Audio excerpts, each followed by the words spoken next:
Yup, welcome back to the house in Fata Morgana. Last time, Michelle found the tree keys from the tree ghosts of all tree stories we've seen, Mal, Yukimasa, and Jacopo. He got the tree keys, then he started going up the stairs, but the stairs went on forever, and he decided to ask the witch about her past, because he thinks he needs it to figure out what's going on with the mansion, to find a way to escape with Giselle. And the witch started telling her story. She was basically treated as a saint when she was young, and she thought that her blood was holy and could give people good fortune. So she went around fucking cutting up her body to give people her blood. And then she was sold off to some noble in a foreign country, probably France if I had to guess. And the noble tied her up and kept forcefully cutting her to give her blood to the guests that came over. And now something happened to her. We don't know what. But everyone freaked out, and the noble is now trying to kill her. I thought that maybe it was that her hair became white, and her eyes became red, maybe. I don't know what else it could be. I guess we're gonna find out in a couple lines, probably. You're a damn witch wearing a saint's skin. Maybe if I had died then, I wouldn't have become the witch you know now. But that's all conjecture. Theorizing about what could have happened is an exercise in futility. But no, I did not die that day. Brought together by constant mistreatment, the Lord's slaves chose that moment to start the revolt. Oh! When he swung on his blade, someone bumped into him and it was knocked off its course. That's fortunate. I didn't have the strength to get off my feet, so I simply watched the chaos unfold before my hazy eyes. It never even occurred to me that I should try to escape. At some point during the ride, a young man, one of the slaves, grabbed me by my bloody limp arm and led me out of the Lord's manor. The young man brought me to a slum, a place where the people banded together in their hardship, barely scraping together enough to eat every day, let alone pay the taxes demanded of them. By the time we had arrived at the small grotto located a ways into the slum, the fog was starting to clear from our mind. I knew where we were, and feeling the gazes of those scantily clothed women, I trembled. In a sense, this was possibly the most frightened I had ever been in my life, despite everything else I had been through. The idea that I had fallen so far I would have to become a prostitute scared me to death. After all, I was a saint, and saints were supposed to retain their purity. Spreading my legs for any man who gave me enough coins would shatter my very identity. As all that was going through my mind, I probably shouted no in protest, because the slave gave me an exasperated look and told me he hadn't brought me here to become a prostitute. He said he knew someone here, someone I could trust, and that she could give me a room. I had trouble believing him, though. I couldn't trust the words of a prostitute, someone who valued money more than her own body. It was all a trap, I was sure. One day, they would tell me I had to work. Nothing he said would convince me otherwise. Apparently, sensing my mistrust, the slave gave me an apologetic frown and handed me a mirror, saying, "Even if I did, you couldn't get any work looking like that." I could not believe what I saw. That couldn't be my face. It had to be an illusion. There was no way. That was not the face of a saint. It couldn't be. It wasn't real. It wasn't possible. Patches of skin had fallen off my face, exposing the raw red flesh beneath. It looked quite similar to what had been done to my arms and legs. Except my face had never been cut before. Looking at myself in the mirror, even I doubted my own sainthood. The thing in my reflection was a hellish abomination. It was a twisted face of a witch, and although I was shocked by what I saw, at the same time it answered several lingering questions. It explained why the Lord and his guests had panicked at the sight of me, and it also explained why he had said I was a witch wearing a saint's skin. Over the course of the dozen of banquets I had participated in, my face must have mutated, lucid into this ugly, sickening, monstrous thing. The sight of what I had become sapped the last bit of willpower from me, not because I was particularly fond of my face or thought myself especially beautiful, but because it crushed me to see everything saintly about me crumble away. Test from God or otherwise, I didn't have the strength left to attempt to overcome it. Deciding I'd rather be dead than struggle any longer, I begged the slave to kill me. Taking one's own life was a sin. If I did that, I would not be able to return to my father's side, and I wanted to ask him why I had been put through such tribulation. But the young man refused. He said, completely missing my intention, that if I persevered, good fortune would eventually find me. He said that if I lived on, I would eventually have a chance to get my payback. I had no such worldly concerns, though, but if no one would take my life, I had no choice but to live. I despised life at the grotto. The men who came to buy their service were disgusting buffoons, the kind of people who would think they could deceive God, and the woman fawning over them were just as repulsive. That said, I had nowhere else to go, which meant I was forced to suffered that sickening place. But by the time a year or so had passed, my feelings about it had changed. The woman at the brothel took good care of me, treating me like a sister. At first, it was just irritating. I was a saint, and how could a saint have prostitutes for sisters? But over time, I got to know them better, grew to appreciate their circumstances and hardships. Despite barely having enough money to keep food on the table, whenever they had little to spare, they would use it to purchase medicine, ointments to apply to my arms, legs, and face. And as a result of their generosity, my arms and legs started looking almost human, but nothing had any effect on my face. Occasionally, the slave would drop in to check on me. The other men taught me ghastly and wouldn't get anywhere near me, but he was different. The slave would drop in to check on me, and every time he visited, he would say, "One day I'll show you the world." And to tell you the truth, I was beginning to grow attached to it all. My time at the brothel was probably, all things considered, one of the brightest chapters in my life. There, I was neither saint nor witch, but an ordinary human girl. For the first time, I felt like my life had meaning beyond my assumed divine purpose. I was even beginning to feel kind of happy. And with each passing day, my intractable worldview was gaining a little flexibility. Perhaps I could perform miracles. That didn't necessarily mean I had to be the daughter of God or a saint. Maybe I was just a regular person who happened to possess some unusual abilities. Ridiculous, isn't it? Despite coming to accept my humanity, I refused to let go of my miraculous powers. They were the lasting protecting what I thought of as myself. But to me, at the time, it felt like a very dramatic change of heart. 3 years after the revolt at the Lord's Manor, so you're 12 now, I had my 12th birthday, oh yeah, there you go, for which they threw me a little dinner party. The women all pitched in to bake me treats, and the young slave man was there too. I was happy. I thought that if life could continue on like this, I was fine with not going back to being a saint. But for some reason, happiness always seems to slip away as soon as you've got your hands around it. No one sincerely wants to lose it, so why must they? I sincerely didn't mind not being miserable. Let me tell you what happened that night. On the night of my birthday celebration, bandits attacked the brothel. Now, bandits were hardly a rarity in that time, so everyone was always on the lookout, and we never went out at night. They wouldn't stop at robbing you either. They were armed with blades and would frequently kill their targets if necessary. But cautious as we were helpless against a direct raid. The brothel fell into a panic, screams echoing in the night. The customers were carved up and left for dead. The women were bound and stowed away to be sold. My peaceful world shattered in an instant. And the next thing I knew, I was some slave trader's merchandise. Again? I don't know what became of the prostitutes who cared for me or the slaves who brought me to them. I assumed the women were sold and the young men slaughtered. But regardless, I found myself being rocked around in the back of a carriage once more. The carriage was packed so tight I could barely see the floor, and it smelled like death. Sweat, urine, feces, every foul odor imaginable compressed into a tiny space. There were both men and women there, nearly all of them muttering or groaning or weeping. Everyone was young, ripe to be put to work. It didn't take me long to realize what fate awaited these people and me. And when I did, I just sat there in silence. Then, for the first time, I cried. I was experiencing, I believe, a very human emotion. I was sad, hurt that I had been taken away from a place where I was happy. From the woman at the brothel and that young man, it crushed me. And no longer did I wonder why such a thing was happening to the holy daughter of God.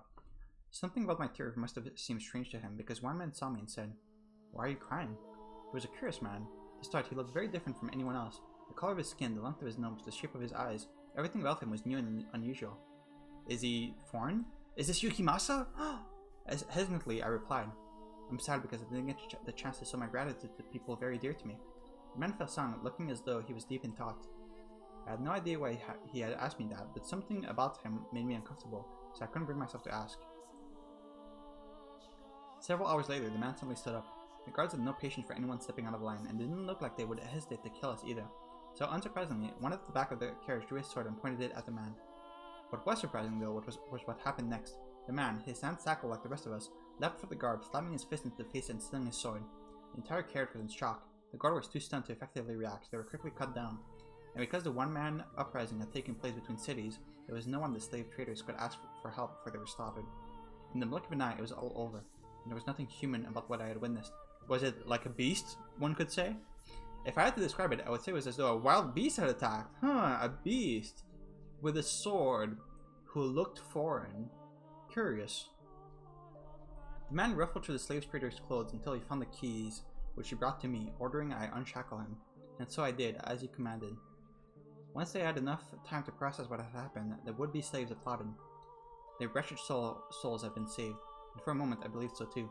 When the man's hands were free, he rolled his shoulders a couple times, made sure everything was in place. Is he gonna kill the slaves? And then, he began his massacre. Screams of agony filled the carriage as he ran his sword through the helpless man and woman packed inside it. Blood and guts were splattered against every surface, and those who tried to escape did not get far before being mercilessly skewered. It was like a scene out of a nightmare. I was frozen in place, not out of fear, but because my mind had shut down. I couldn't make sense of what was happening, so my mind rejected it. But with my brain having given up, my body was no more than a lifeless puppet. I like how there's more and more blood being added to the background. In short order, all the slaves were dead, and I was sitting in a pool of blood staring at the man. He pointed his blade at me, and with a little smirk said, "Why didn't you run?" I in turn asked him, "Why did you kill them?"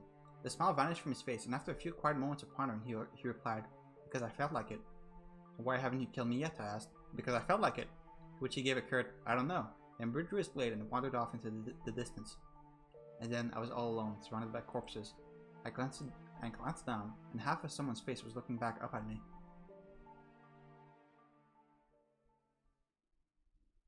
Okay, so if that was Yukimasa, which it almost certainly is, does that mean the noble who bought you was Mel? If we're going in order? Wrapped in absolute darkness, warm blood spills onto my cheeks, my hair, my skin. Chunks of human flesh rain down on me. Make it stop! Pitter patter, pitter patter. There's no end to the deluge. The smell of death fills the air. I'm struck with a wave of nausea so strong I can't hold back the contents of my stomach. But when my mouth opens to vomit, blood pours into it. Into it? Let go of me. Dead bodies grabbing my ankles, dragging me down. To where? Hell, or to the mountain of corpses? Now do you understand that there was a time, if but briefly, when I was happy, when I felt human emotions? But I wish I never had. If I had remained confined in my Daughter of God shell, then I thought I would have felt so much terror at the sight of death. I can't say anything in response. I can't form words. I feel what she experienced, the massacre she witnessed, the limp flesh piling up around her. Even more than twice her age, it's enough to drive me mad. What did I press? Oh, wait, hang on. The fact that a 12-year-old girl had to experience something so unspeakable devastates me. Tell me, my dear, do you pity me? Do you sympathize with me? If you feel bad for me, then you'll remain with me. You'll feel my pain and my despair with me, won't you? This Vienna has had a lot of groaning, groaning dialogue, and I don't know how to voice act this. The witch's cackle echoes through the pile of bodies. There's not a speck of light, and hideous death lingers everywhere. Helpless to resist, I'm dragged down into a deep, dark ocean, an ocean of blood.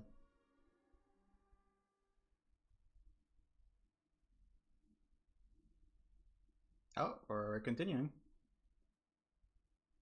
Now, on with the story. I was at complete loss for some time after that. I didn't want to return to the city because I knew there was no one left who would take me in. It was only the Lord who had bound me and drained me of my blood. So I wandered the roads, no destination in mind, and nothing to defend myself with the clothes on my back. Frankly, I'm rather surprised I wasn't attacked by bandits. After walking for days without food or water, my mind was hazy and my exhaustion was at a peak. In the distance, I saw a lake.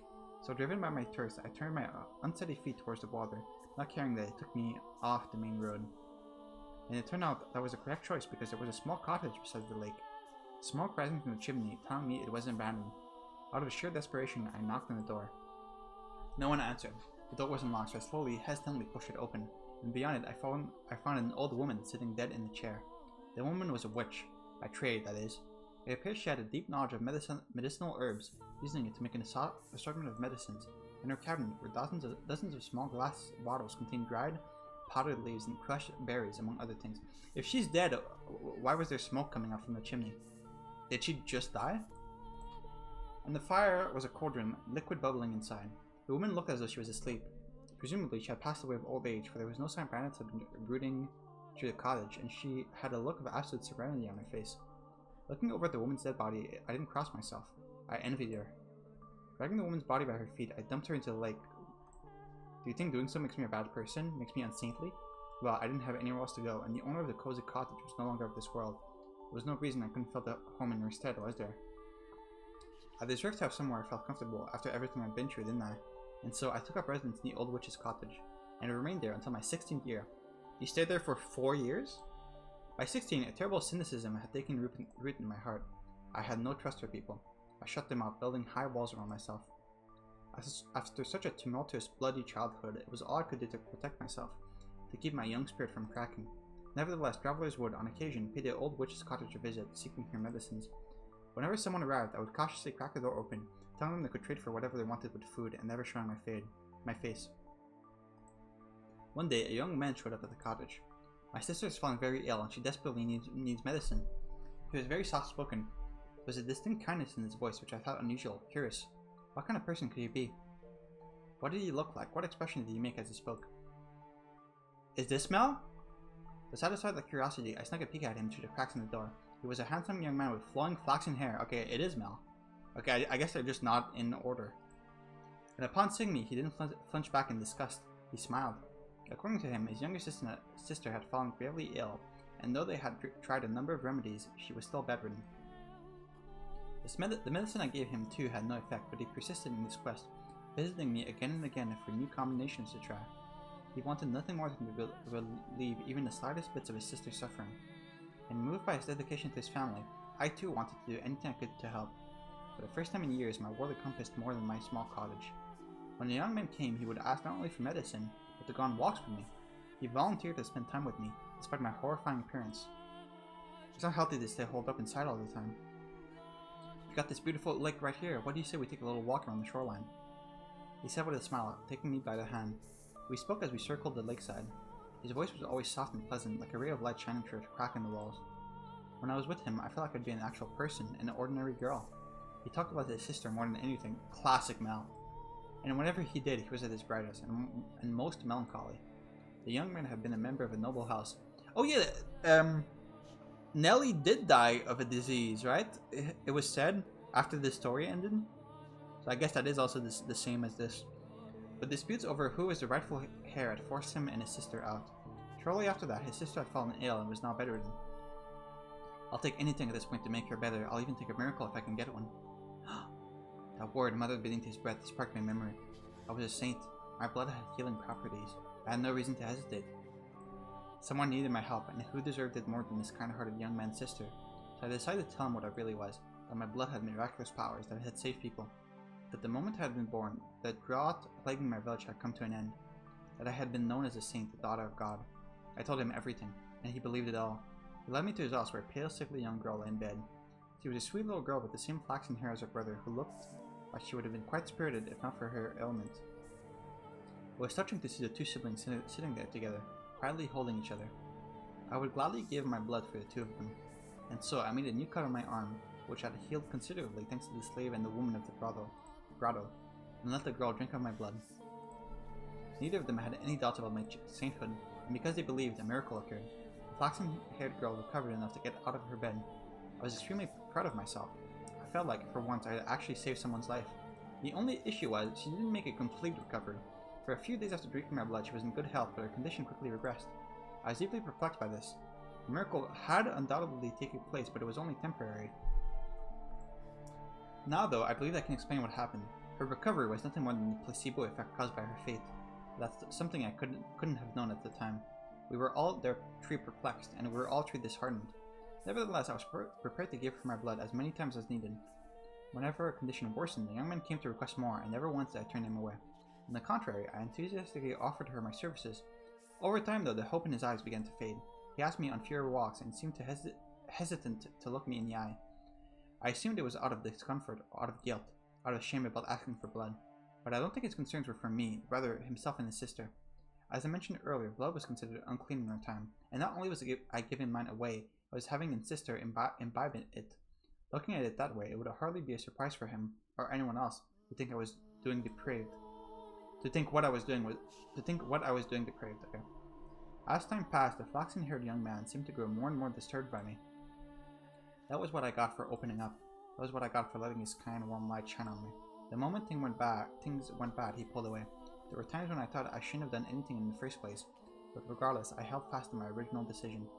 I would put myself on a line for them, no one else, just them. Even if he was afraid of me or had no interest in seeing me, I would continue offering her my blood, and I was firm in my resolve. One day, though, I received a new visitor. The young man was still the only one I would show my face to, the only guest I had let into my walls. So as usual, I took the man's request from behind the cottage door, but I could hardly believe my ears when he began speaking. "Are you the witch with the miracle blood?" First, how did he know my blood had powers? Second, why had he called me a witch and not a saint? Third, why did he sound like the man who had slaughtered the slave carriage? I told the man he had to leave, that I would not be opening the door for any reason. In response he said, I am in need of your blood, can you not spare a little? Well, blood was for the sick and needy. I would never spare a drop for a murderer like him, and I told the man exactly that, demanding he leave. All I could think about was the pile of bodies, the fountain of blood, the man drenched in crimson, wearing a ghastly smirk. I trembled behind the door, fearing he may go on another such rampage, but instead he gave a simple, as you say, and went on his way. I let out a deep sigh of relief, which is when I realized tears were rolling down both of my cheeks, like an ordinary girl. 3 days later, the flaxen-haired boy showed up at my cottage. I'm sorry for being so distant lately. I want to talk things over. Those few sentences were like a light shining from above. I wanted to talk to him too. I wanted to take a walk around the lake and listen to him talk about nothing. I wanted to experience the warmth of his world once more, and I wanted to tell him about the terrible man who had been there a few days earlier. I mean, he's the one who told him, right? He's the only person who could have told him about how scared I had been. I wanted him to tell me it would be alright. I want to talk to you too, I said, opening the door without a second thought. The light of the sun was so bright all I could make out was his silhouette. I couldn't see the look in his face or the look in his eyes. A gentle breeze blew past, and my mind froze. How could this be happening? What did it mean? Why? How? What was that man doing, standing behind him? Why was he carrying a sword? Why was he coming into my house? And why did he swing it down, severing my arm? Oh, Jesus! I was in a daze. I couldn't make sense of anything. I didn't want to. My left arm fell to the floor before I even knew what was happening, and then my legs gave out. The pain, searing and unbearable, came a few moments later. As I was laying in an ever-expanding pool of my own blood. I did something then I hadn't done before, that I had resisted in doing no matter how much blood the Lord had stolen from me. I screamed. It was a hideous, visceral noise, a sound I had never thought a saint could make, the same ear-splitting howl the slaves had made as the man had butchered them. I writhed, I wailed, I wept, I crawled across the floor through my own blood. I begged and I begged and I begged for my life. The man walked over and picked up my severed arm, and then, shockingly, he tossed it to the kind-hearted young man. After which he said, That's your share. Should last you long enough. Share? What did he mean by share? What was he talking about? Why had he given him my arm, and why had he taken it? Why was he talking like they knew each other? Why? I had spared blood for him when he asked, hadn't I? So why was he doing this? Was cutting my arm off and stealing it easier on his conscience than simply asking? You understand how I felt, don't you? You can put yourself in my shoes, don't you? I can put myself in your shoes. I can't really put myself in Mel's shoes right now. I don't know why he's doing this. The young man refused to look me in the eye, holding my bloody arm in his trembling hands. He fled from the cottage as quickly as his legs would allow. The man then walked over and picked me up. I had neither the strength nor willpower to resist. Holding me in his arms, he began to speak, telling me things I didn't want to know, things I didn't want to hear, but he didn't care. Nothing personal, I just need your blood. Without it, she'll lose her church. Don't take it personally. Tell me, is there anyone in the world who wouldn't feel a bit of spite after being put through such torture? How was I supposed to let that slide? No one's that much of a saint. My trust had been betrayed, and I was supposed to turn the other cheek. A man had barged into my home uninvited and cut off my arm, and I was supposed to smile and take it? Is there anyone anywhere who doesn't feel even the slightest bit of hatred ever? Is there anyone in this world who would just laugh and brush off this level of abuse? Tell me, is there? How could I not hold a grudge? How could I not despise them? How could I possibly forgive them? Tell me, please. Tell me, how could I? She needs the money. I needed some way of getting enough money to keep her church running. So the Lord made me an offer. If I brought him the witch with the miracle blood, he would furnish a whole new church for her. The Lord? Why him again? Not again! Why couldn't he leave me alone? After trying to kill me during one of his blood Sabbaths, why was he after my blood once more? Had he learned he really did have miraculous powers and decided he wanted me back? You get to be the sacrifice. To keep her church from collapsing. To keep her world from collapsing. Sacrifice? Excuse me, what? What's all this about keeping your church from collapsing? You murdered a carriage full of innocent people. You're trying to protect the church? You? Are you out of your mind? Churches are where people go to commune with God. You speak with my Father. How dare you soil those sanctified ground with your filthy hands, you beast? It's insulting, sacrilegious, repulsive. So what do you think we are? So don't take it personally, witch. I'm not a witch. I'm a saint. I was a saint. My blood existed to the Lord's work, not to satisfy the avarice of man. Why is this happening to me? The man brought me back to the city. Man, really unlucky, huh? But instead of taking me to the Lord's manor, he brought me to a church on the city's outskirts. Though to be honest, it looked more like an estate than a church. The church also served as a hospital, offering free care to less fortunate children, the poor, and the infirm. That was when I learned why he had said they needed money. The owner of the church offered unconditional assistance to anyone who came. Even when food and supplies ran low, they would ration their own in order to keep helping others.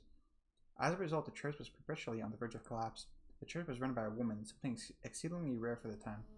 There were no priests, all management was handled by a single nun, who everyone referred to as the Saintess. I was the saint. Why was this woman, who didn't have the ability to perform miracles, being worshipped like she did? Why did the people of the city idolize her? Why were their smiles all directed at her? Why was I not in her place? The man carried me to the top of the observation tower. It was there that I had my reunion with the Lord. I was to spill my blood for the people of the city, but also for the Lord's prophet. He was not offering free aid, but selling it as medicine. He claimed it was a miracle elixir, telling no one that it was actually my blood. It was mixed with a beautiful red wine, and drinking it would cure you of any ailment. If they knew it was actually the blood of a witch, they would think it unclean, they would fear it. Ha ha ha ha ha ha ha ha ha ha. I remained in prison for a long time. In the beginning, the swordman guarded me. But before long, the flaxen-haired young man showed up as well. Presumably, one severed arm wasn't enough to keep his sister healthy for long. And listening to their conversation, I learned that, to ensure no one else could get in, the observation tower was sealed with 3 locks. Oh! The Lord, the swordsman, and the young man each held one of the keys. Oh! So the Lord is, Jacopo? Huh. Okay. I was their secret, locked away in the tower for them to drain of blood away from wandering eyes. Time went on and I grew progressively weaker. I lost the will to eat and the will to live. My only view from the tower was the clouds through a window high up in the wall. Occasionally, a pigeon would fly in, sometimes a butterfly, and I would glare in envy as it fluttered around, free to come and go as it pleased. And soon it was spring. Every spring the church held a festival to pray for the coming year's harvest and the people's well-being. I could hear the bustle from far below through the window as everyone rushed to prepare. I heard the flaxen-haired girl's voice, who had regained her health drinking my blood. I heard her brother's voice, who had betrayed me. I heard the nun's voice, who played the saint in my stead. I heard the barbaric swordsman's voice, who had chopped off my arm. Is the nun the white-haired girl? Is that who she is? And I heard the Lord's voice, the root of all my suffering. I heard people praising the saintess, though I, the true saint, was locked in the tower. I heard people thanking the Lord for his generous donation and miracle medicine, though it had all come from me. Propped up on my suffering, they cheered and clinked glasses of my bloody wine. Those merry, peaceful, cheerful, spirited sinners' voices resounded in my tower, and at noon, on the day of the festival, the church bell tolled 1, 2, 3, 4, 5, 6, 7, 8, 9, 10, 11, and with the 12th chime, I died. Ooh. Damn. As the bell's last pealing faded into silence, the tower door swung open. Standing on the other side of it were 3 men. They must have wanted to drain a little more from me to use in the feast. They arrived at the worst possible moment. The flaxen-haired young man was the first to express his consternation. Why, I never wanted her to die. Shut up! Was she not eating? The Lord gave my corpse a casual glance and said, stone-faced, "Seal the tower off. Understood? No one finds out about this." How can you be so calm? Do you understand what you've done? Putting the blame on me? How nice it must be to be able to distort reality with panic. The swordsman, who had been solemnly observing the Lord and the boy conversing, interjected, "You're just as guilty as any of us." Not only did they not mourn my death, they argued over whose fault it was. There was no regret, no remorse. The young man muttered absent-mindedly, "I never wanted her to die." What did his intentions matter, though? It was his betrayal that had ultimately tethered me to this mansion. But the fact that they didn't grieve my death, and instead squabbled among themselves like filthy rats, was the final straw. How could I not despise them? I don't believe I actually had the power to perform miracles when I was alive. It was all fate, the illusion of belief. I was neither a saint nor a witch. The blood wine was only effective because people placed their faith in the other saintess. I was only ever human. But then, in that moment, an actual miracle occurred. My father bestowed upon me his power, or perhaps it was the devil who lent me his strength. I was looking down upon my own dead body, my own wretched self. There was nothing beautiful about the pile of bones I had become. I could almost smell the rotting flesh.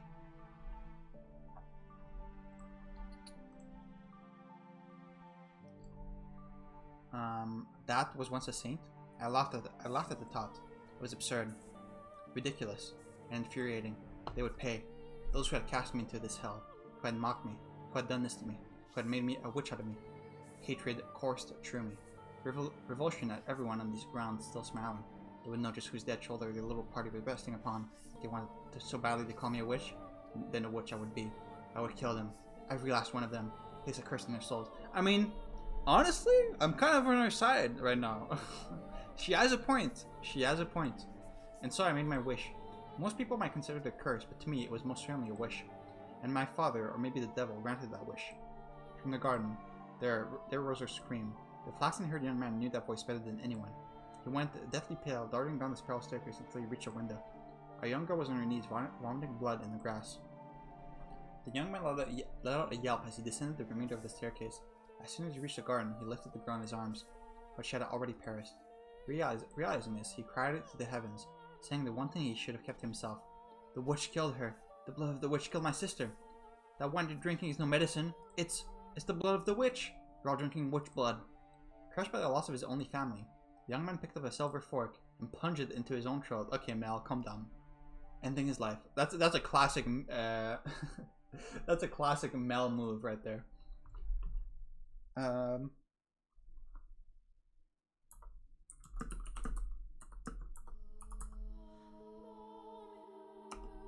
Sorry.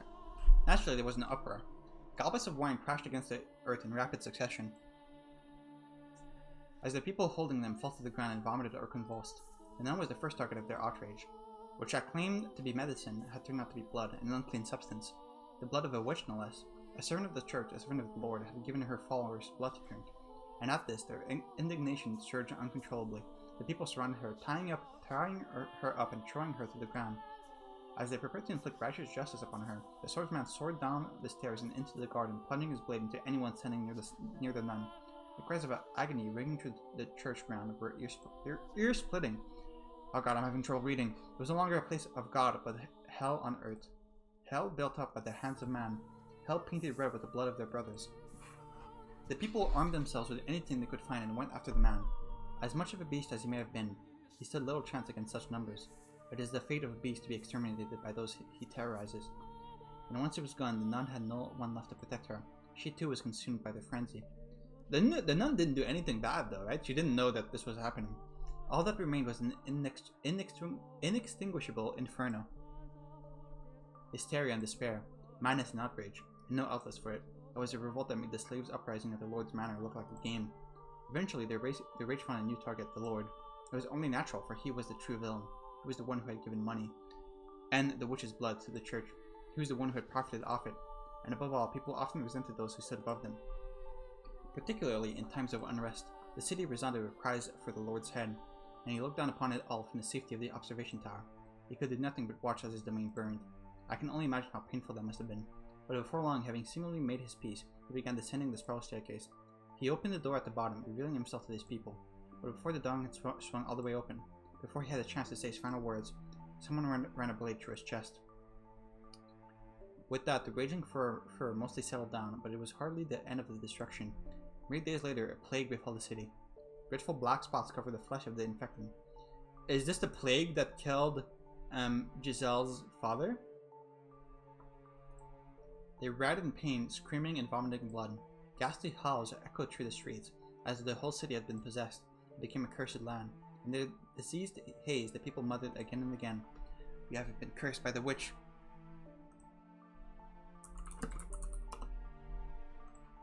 In less than a week, the entire city was dead. My body was left abandoned at the top of the observation tower. And as if to seal the curse away, in their final days, the people shuttered all the windows, wrapping the house in darkness. It's possible. That was no miracle either. You can easily explain what happened to them. Locked away for so long in the dirty tower. Maybe I caught some kind of disease, yeah. And then, when the people drank my blood, they too were infected. Hardly anything out of the ordinary about that. The first to die, the girl, had already been ill. Her body merely chose the worst possible time to yield to her ailment. That was all that had happened. Okay, but she had been drinking her blood for a while, though. Indeed, it was nothing more than a fluke, an improbable stroke of luck, unbelievably unfortunate accidents for the city and those 3 men, and an indescribably fortunate accident for myself. But I wish to believe it was a miracle, that even if my blood didn't have healing properties, and even if I wasn't a saint, I wish, my curse, was what caused that uprising. That was my miracle, granted to me by God or the devil. I choose to believe that, and that my miracle took on its true form thereafter. My curse had brought death upon the tree men, but for whatever reason, my rancor was far from sated. They had died, so what? Death is but a transient agony. It's nothing compared to what I went through. So I made my next wish. I wished for their reconstruction. Okay, that's going a bit far, maybe.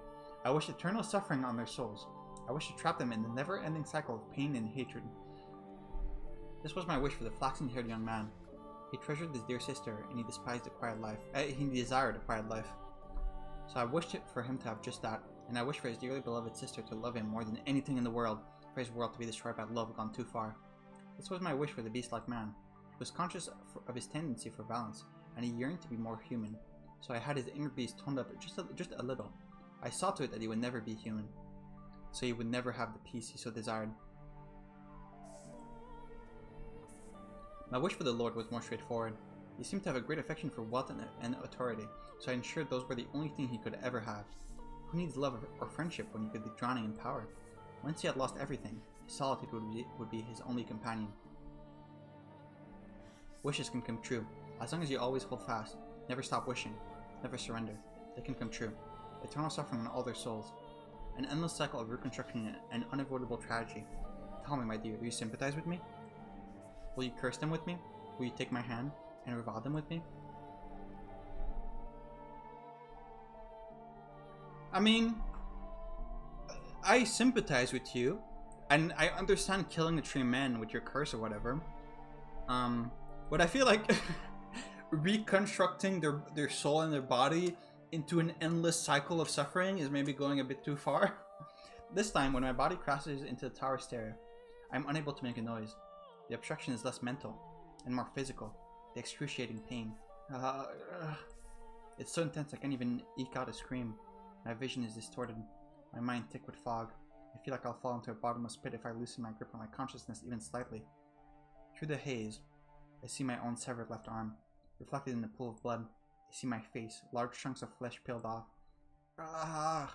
Look at you trying to crawl up those stairs like a worm. How pathetic. It's like I'm looking at my old self. I can barely form a coherent thought. I can't lament for her inhuman fate. I can't mourn for her. Or be shocked by the revelation about the tree men and her history with them. Pain. It fills every corner of my mind, every nook and cranny of my body. You figured it out by now, haven't you, my dear? You'll never make it to me. It's not possible. But it's not your fault. It's not because you're weak.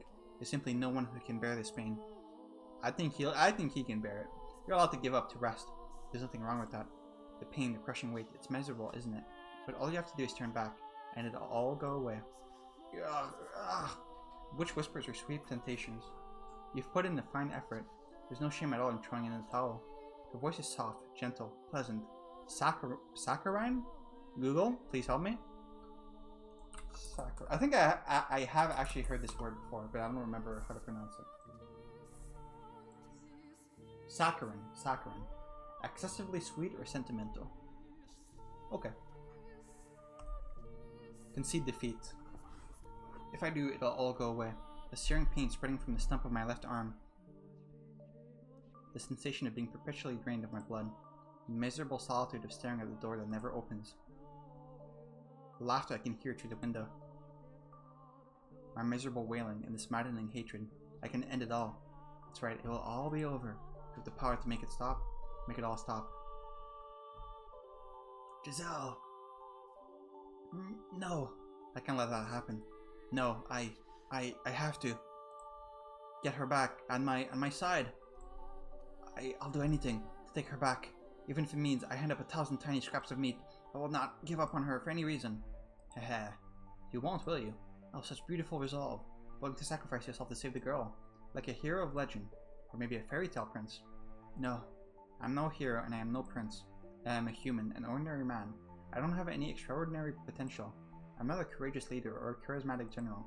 I'm just a regular man. In love with a regular woman who refuses to lose her. I don't need any other accomplishments, only that. That's all I need. Because I'm just a regular man. My one act of resistance. It doesn't matter what you say. It doesn't matter how much you cut me up. Nothing changes what I have to do. I have to take her back. And set her free of this mansion. Nothing else. Never will I back down on that. That wasn't too hard. Arms or no, as long as I can move, I must push forward. I must make my way to the woman who waited for me for so long. Up to the top of the tower. I mean, TBH? I'm thinking about it. Would I rather go through what the witch went through or go through what all of Giselle went through?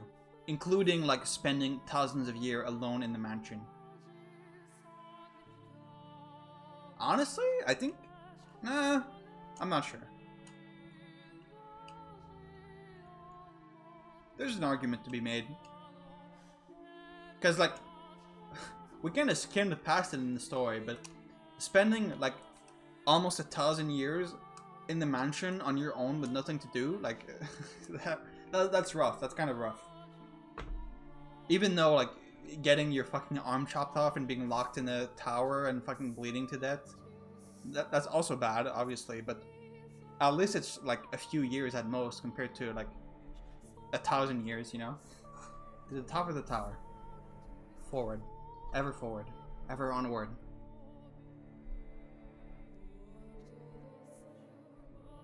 Dragging my bloody body, paying the pain no mind, I once more arrived at the top of the observation tower. I placed my hand on the door, holding myself up with my lacerated right arm.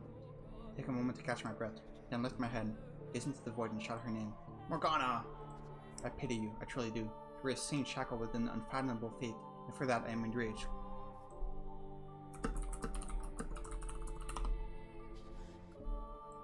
As I felt your pain, as I watched your life, I too felt a burning hatred for those 3 men. If you truly feel that way, then why can't you stay here with me? We're all dead anyway. We've reached our ends. Do you honestly think there's anything more for us? There isn't. The end is the end. So what do you say the 3 of us, me, you, and Giselle, torture the 3 of them and everyone they cared about? Make them suffer here for all eternity, in this house. And that way, you and Giselle can be together forever too. I mean, that doesn't sound too bad. That's not an option. Oh, never mind. Why not? Because hatred only brings you pain. Ha. Well, that's brilliant. You spouting stupid platitudes at me. I can't believe my ears. Save your nonsense moralizing about how hatred does you no good. I won't hear it. I'm doing just fine for myself, my dear. In fact, I've never been better. I feel wonderful. Do you think that would be enough to persuade me? Really? How disappointing. And here I thought you understood me. Morgana. Why don't you say what you really think? Go right on ahead. Hate them as much as you want, but keep me and Giselle out of it. Why didn't you just say that? I do feel bad, truthfully, for all the time we spent together. Never once did I ask you about your life. I was so focused on myself, and in the end, I pushed you away. That you did. You wanted to be with Giselle, so you pushed me out. I wish I'd asked you sooner. It wouldn't have changed anything, though. One puny man knowing what I went through would hardly be enough to erase the loathing I bear. It would have turned out the same regardless. There was nothing you could have done for me. There is nothing. Still, I would like to apologize. Had I known what you carried in your heart, perhaps I could have chosen my words better. Instead of rejecting you, I could have chosen some other response. I cannot remain in this house, nor can I allow her to stay either, so I would like to apologize for both my past actions and my present. Well, in that case, open the door, Michelle. I take another moment to catch my breath, and then I gather my strength into the hand on the door. Blood seeps from my fingertip, slowly trickling down the rough surface. It reminds me of my death. I'm coming for you. I push open the door, praying that it will be the last, that beyond it lies light for Giselle, and if possible, that it might cast a bit of light on Morgana's heart as well. That's not the right room. What? However, why am I in my bedroom? What I find behind the door is the last thing I expect. Huh? As she appears from the shadows of my chamber, I can't conceal my surprise. Giselle? Is this another illusion, Morgana? No, it's not. I am the real me. Thank you for coming all the way here for me. She's thanking me. So why isn't she smiling? That was very kind and courageous of you, Michelle. I'm deeply moved you would have such compassion not only for her, but for someone like me. What do you know what else you are? You're a worm. What is it this time, Morgana? What do you say we pull back the curtain, my dear? What curtain? There's one detail that hasn't yet come to light. This isn't your first return to the mansion, is it? You've been back numerous times, each time not remembering her, and each time hurting her even more. What are you talking about? What am I talking about? Oh, you know good and well, my dear. Or do you honestly believe that all the other pieces were in their rightful places and you alone were some exception? Tell me, how was it? Living in so many different eras, not knowing who you were, and playing with all the different men? No, you're okay. So he is the white-haired girl, like I said. No, you're out of your mind. You make it sound like I was not like, my dear. You are the white-haired girl. Enough. How could anyone possibly confuse me with her? To tell you the truth, I couldn't see you as anyone else. Your white hair, red eyes, porcelain skin, and your name. Tell me, what about you isn't the same? We're not the same person. I saw the letter. What? The one you had hidden. No. And you didn't think that was worth mentioning? Is it something with his genitals? Okay, because it seems like it's heading there. This is the thing I didn't say like a couple episodes ago when I said that I had an idea. Is it that he's like... Okay, I don't know if this is a politically correct term, so I apologize if this is offensive or whatever, but is he some sort of hermaphrodite? Is this what's going on? Or like... I mean, we'll find out pretty soon, I think. No, Giselle, I didn't mean... You're exactly right, my dear Giselle. He deceived you. He kept a very important secret from you. Despite showing up before you multiple times, he cast you aside again and again. No, that wasn't me. It wasn't... It all makes sense now. Nothing you ever did was for me. Giselle, I... Go on, Giselle. Tell him exactly how you feel. Michelle. Please don't say it. Not that, please. I'm begging you. Stop. Please don't, Giselle. Not actually. Please. Don't say it. A man at all, are you?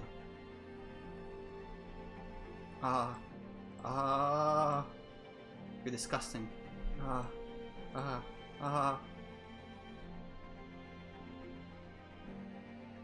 You're the only one who could have been, my dear. The only one who could have been the white-haired girl. The next moment, my whole world comes tumbling down. I could have borne anything. Losing my arm, having my face torn off. Any amount of pain, I could have handled it. For you, I could have done it. But this, hearing those words, coming from your mouth, being rejected by you, that I cannot. Those words, they bury me alive.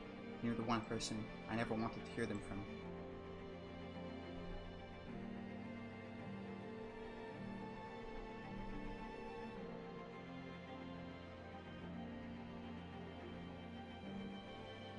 When I learned my father Antonin had passed, I wrote 2 letters. One to my brother and one to my mother. I'm not sure... I mean, let's just keep reading. It was the first time I had found the courage to face my mother, to open up to her. I wanted to show her who I was, convince her that I wasn't cursed, so I could be myself when I returned to the capital with Giselle. Dear mother, there is something I wish to tell you, something that means a great deal to me. So I ask of you, please hear me out, and ask of you, please accept it. Mother, I no longer bear any resentment for my present lot in life. Nevertheless, I would ask of you to concede one thing, that I was never cursed, that I was always your son, that I am Michelle, not Michelle. I have found someone whom I care for dearly, a woman, and I love her with all my heart. I would like to spend the rest of my life with her. I do not wish for much, simply to have a quiet life with her, to go through our days together, man and woman. That is the one thing I want. Mother, I know you're aware that my body is no longer female. I am a man. My heart is male. What happened? I ask of you to please accept that. I have no grudge with you. In fact, I'm incredibly grateful to you for bringing me into this world with love, your dearest son. Shortly after sending that letter, I was killed.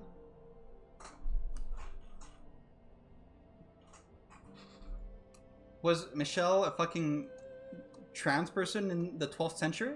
I'm dragged down, against my will, into the darkness. Beneath me spreads my own past, my door, the door I swore never to open.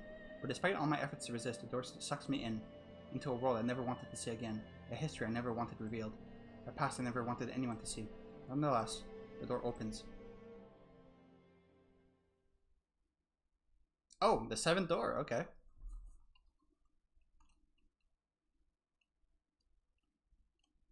$10.86, so that's like 13 years before the story with Michelle and Giselle. Okay, well, I guess we gotta stop here, even though I want to read more. Okay, I'm not sure. Is it? Okay, let's do some let's do some transvestigation real quick. Hang on. I mean, I can see it.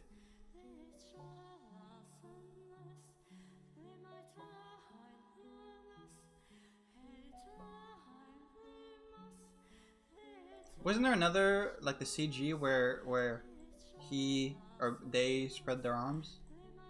Did I have it? I don't remember what it was exactly. Hang on.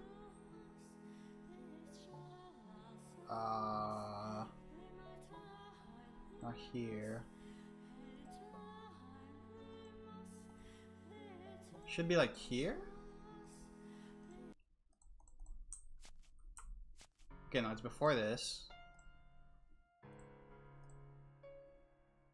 Here?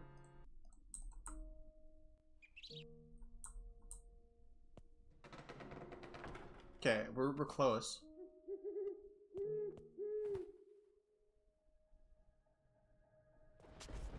Oh! Is the portrait of the white-haired girl just a portrait of him? I don't get it. Let's keep reading. Yeah, getting raped by the guy. Yep. Getting banished. Yep. Getting rescued by the village. Guys coming onto you. Living in the village. The skip function is really fast in this game. Betrayed by the village. Tortured. Yep. Drowned in water. About to get raped again. Okay, yeah. I want to see this. I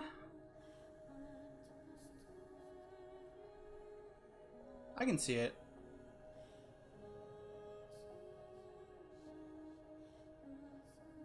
Can I? Yeah, I can see it, I guess. I mean, we're about to get more information. Oh, fuck, did I save? Okay, I didn't. We're about to get the more information, obviously, but I'm not sure, like... Was it some sort of, like, genetic defect? Or some sort of, like, ailment that, like, produced testosterone in the body or something? That made them look like that? Or did they want to live as a man? Because... Oh, is it like I said, and they were some sort of hermaphrodite? I don't know, but we're gonna find out, I guess. Okay, I will say though, I did call this. Okay, I did call this twist from a mile away. Okay, but